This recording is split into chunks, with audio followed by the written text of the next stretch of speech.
Welcome back to my little series on recovering from open heart surgery. Those three words, open heart surgery, tend to put the fear of death into people, and that's partly why I want to make this little series, to take away some of that fear. It's a scary thing, but you know, there is a life after open heart surgery, and in many ways, and I'm hoping I'm correct in saying this, the quality of life is better than it was before. It's 6.5 weeks since I had a double heart bypass and aortic valve fitted, a new aortic valve fitted into my heart.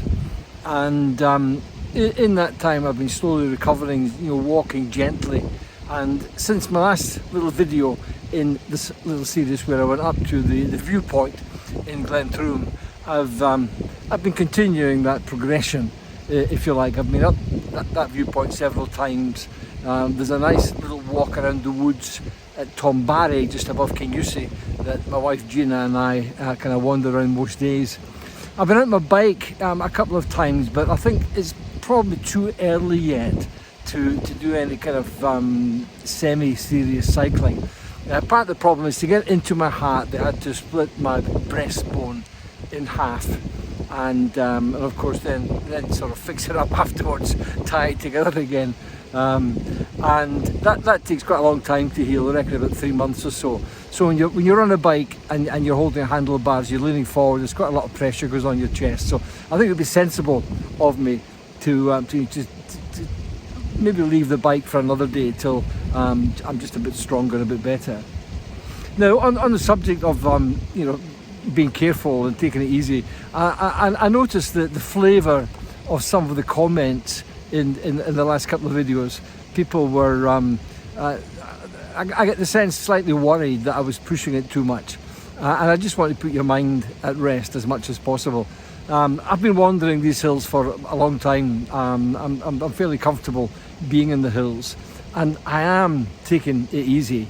I'm not pushing it very hard. I'm going very slowly, much slower than I normally would, and whenever I feel any slight indication of stress, whether it's breathlessness or sore chest or whatever, I stop and take a rest. So I'm taking it very easy and trying to build it up slowly. So there you go. That's it for today. I'm wandering up in the Glen Feshie hills today, wandering up the side of the Red Burn or the Old Rua, and it sort of climbs up into a big wide corrie below Campervan Moor.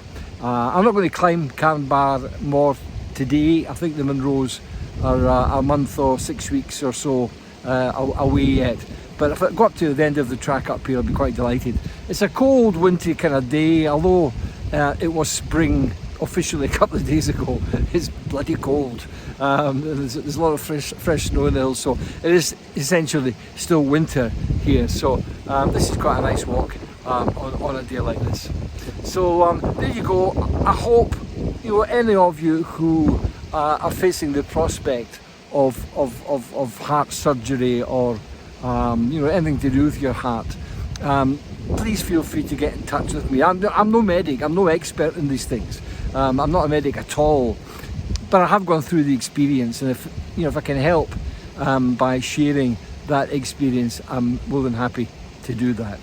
So if you like these little videos, and they are kind of odd, I suppose, watching an old guy trying to recuperate from having his old ticker fixed.